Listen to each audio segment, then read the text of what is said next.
अगर आप चाहें तो अभी भी चेक कर सकते हैं। सूर्य से धरती की दूरी जो 15 लाख कुछ मील है, उसको यदि आप सूर्य के डायमीटर से डिवाइड करें तो जानते हैं कितना आता है संख्या? 108। चंद्रमा से धरती की दूरी को चंद्रमा के डायमीटर से डिवाइड करें तो 108 आता है। कहीं कहीं आप देखेंगे 109 पॉइंट कुछ आ रहा होगा। इसका अर्थ क्या हुआ कि 108 is the galactic ratio of our solar system with the two major planets, एक सूर्य और एक चंद्र।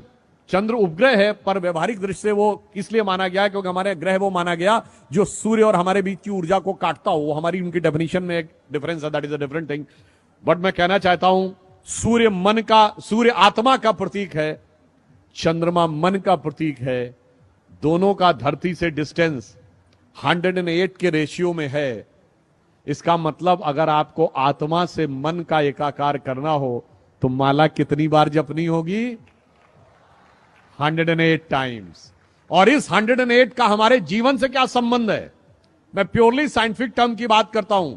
जो अर्थ और धरती का डिस्टेंस है, जिसका रेशियो 108 डायमीटर ऑफ सन है, अगर यह थोड़ा सा 10% दूर चला जाए तो इस धरती पे टेम्परेचर इतना गिर जाएगा कि जीवन नहीं रह सकता।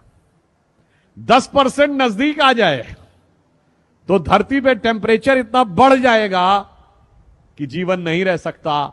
इसका मतलब जीवन का संतुलन वो 108 का रेशियो बता रहा है। चंद्रमा का क्या महत्व है? देखिए, हमारी धरती पे जीवन एक और कारण से है। अगर हमारी धरती एक्सिस में स्ट्रेट होती और वो घूमती रहती तो सूर्य की सारी किरणें सेंटर पे पड़ती, इक्वेटर पे।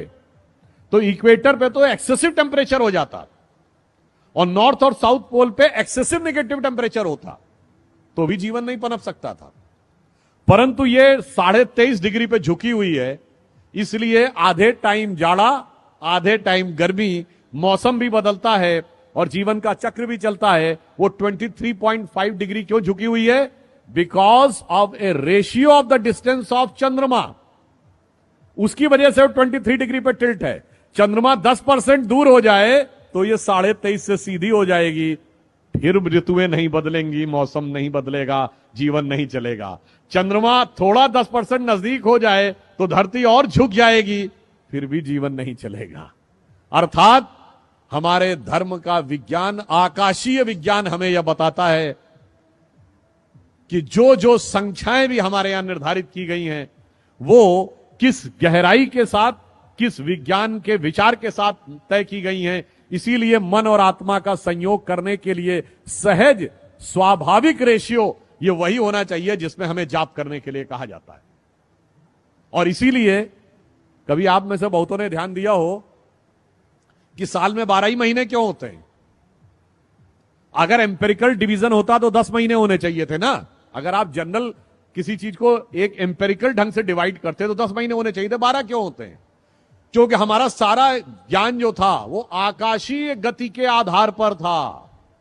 और जिस दरमियान धरती सूर्य का एक चक्कर काटती है, उस समय में चंद्रमा धरती के 12 चक्कर काटता है। इसलिए 12 महीने एक साल में होते हैं। और जो हमारे मैथमेटिक्स के विद्यार्थी बैठे होंगे, मैं कहूंगा कि आप बड़े से बड़े मैथमेटिक्स के प्रोफेसर से पूछिएगा, सर्किल में 360 डिग्री ही क्यों होते हैं? 300 डिग्री होते समझ में आता, 100 डिग्री होते समझ में आता, 200 डिग्री होते समझ में आता।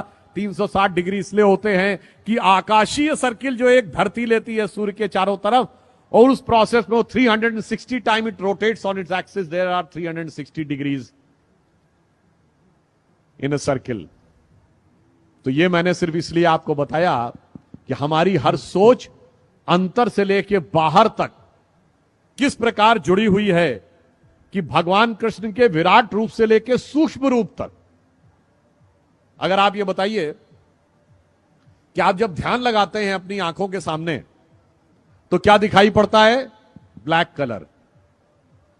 इसीलिए भगवान कृष्ण काले हैं, कृष्ण वर्ण हैं।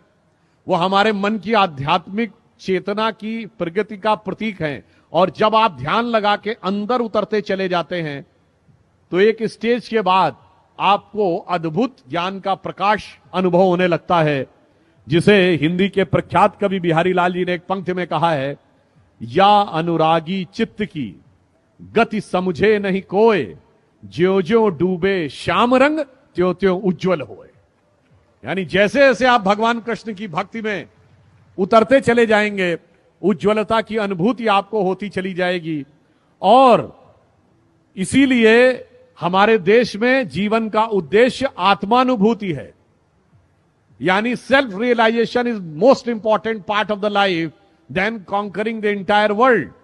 और इसीलिए भगवान कृष्ण का जीवन जानते हैं किसका प्रतिनिधित्व करता है?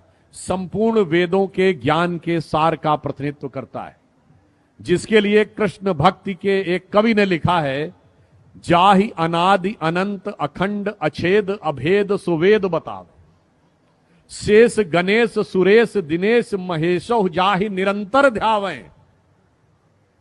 और पुनः कह रहा हूं, जाहि अनादि अनंत अखंड अछेद अभेद सुवेद बतावें, ताहि अहीर की छो हरियां छछिया बर छाछ पे नाच नचावें। और ये किसने लिखा है? सैयद इब्राहिम रसखान, भगवान कृष्ण के बहुत बड़े भक्त कवि, जो मुस्लिम थे, माना जाता जिनका जन्म काबुल में हुआ था, उनकी समाधि वृंदावन में है।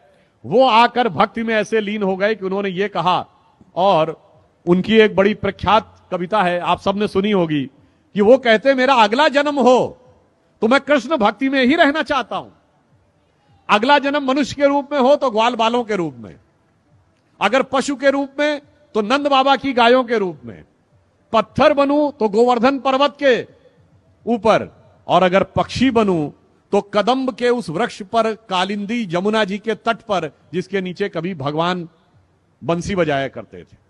तो रसखान कहते हैं, मानुष हो तो वही रसखान बसों ब्रज गोकुल गांव के ग्वारन, और जो पशु हो तो कहा बस मेरो धरो चरो नित नंद की धेनु मझारन, और पाहन हो तो वही गिर को जो धरो कर छत्र पुरंदर धारन, और जो खग हो तो बसेरो करो कहूं कालिंदी कूल कदम्ब की डारन। आप सोचिए कितना बड़ा अंतर है। अभी मैंने पढ़ा था कि बहुत बड़े बड़े विदेश के लोग आपकी इस्कॉन की संस्था में आते हैं, भगवान कृष्ण की भक्ति में लीन होते हैं। मैंने रॉबर्ट ओपेनहाइमर से लेके कईयों के उदाहरण दिए। महत्वपूर्ण बात क्या है? आपको दुनिया में कोई दूसरा उदाहरण नहीं मिलेगा जहां उस धर्म संस्कृति को न मानने वाले व्यक्ति ने उस भगवान के प्रति इतनी श्रद्धा व्यक्त की हो। और उससे बड़ी बात यह है, उससे यह भी नहीं कहा गया हो तुम कन्वर्ट हो जाओ। यह हमारी ज्ञान की गहनता और विचारों की उदारता का प्रमाण है। मगर अफसोस की बात यह है, रसखान की जो मैंने पंक्ति बताई, आज की युवा पीढ़ी को कभी कभी भ्रम हो जाता है और वो पश्चिम से ज्यादा प्रभावित होने लगते हैं। तो इस पे मैंने एक पैरोडी सुनी थी बचपन में, जब मैं बच्चा था, क्लास 7th 8th में। तो वो मुझे याद आता है कि शायद आज के लोग ये सोचने लगते हैं कि आज होते तो क्या सोचते, कहते मानुष हो तो वही कभी चोच बसू सिटी लंदन के किसी द्वारे, और जो पशु हो तो बनू बुलडॉग चढ़ू नित कार पे पूछ निकारे। तो आज की ये विचार जो आने लगे हैं, हमें उन विचारों से बचने का प्रयास करना चाहिए, उस दिशा में आगे बढ़ने का प्रयास करना चाहिए जो राष्ट्र को सही दिशा में ले जाए, और वो